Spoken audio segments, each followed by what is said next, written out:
Low format diet நீங்க வந்து கூகுள்ல சர்ச் பண்ண ஆரம்பிச்சிருந்தீங்கன்னா அப்போ உங்களுக்கு ஐபிஎஸ் இருக்குதுங்கிறது வந்து கன்ஃபார்ம் ஆயிருச்சு.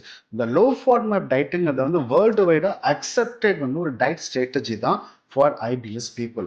ஆனா ப்ரொலாங் பீரியடா நீங்க வந்து லோ ஃபார்மேட் டயட்டே இருக்கும்போது அது என்ன பண்ணுனா அது ஒரு பர்டிகுலர் பாக்டீரியாவுக்கு மட்டும்தான் ஹெல்ப் பண்ணுவீங்க ஒழிய நம்ம கட்டுக்குள்ள இருக்கக்கூடிய என்டையர் ஈகோ சிஸ்டத்துக்கு வந்து ஹெல்ப் பண்ணவே பண்ணாது. அப்போ நம்ம என்ன பண்ணணும்னா ஃபர்ஸ்ட் வந்து உங்களுடைய கட் மைக்ரோபயோம் இம்பேலன்ஸ் எப்படி இருக்கு நம்ம பார்த்துக்கிட்டு then we have to start with low format diet. அதை ஸ்டார்ட் பண்ணிட்டு அது கூடவே வந்து கொஞ்சம் போக போக எல்லா ஃபுட் ஐட்டம்ஸையும் நம்ம இன்டெகிரேட் பண்ண ஆரம்பிக்கணும்.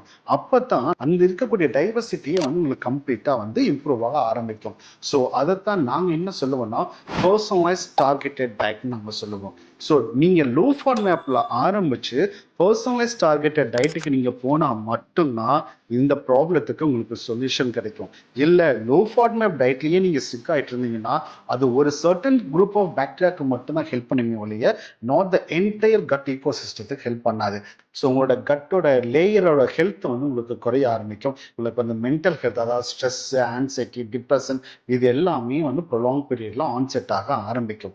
ஸோ அதுக்கு என்ன பண்ணணும்னா லோ ஃபார்மேட் ஆரம்பிச்சு ஒரு பர்சனலைஸ் டார்கெட்டட் டயட்டுக்கு போய் இதை என்டையர் கம்யூனிட்டி டார்கெட் பண்ணா மட்டும்தான் இதுக்கு உண்டான ப்ராப்பரான சொல்யூஷன் உங்களுக்கு கிடைக்கும்.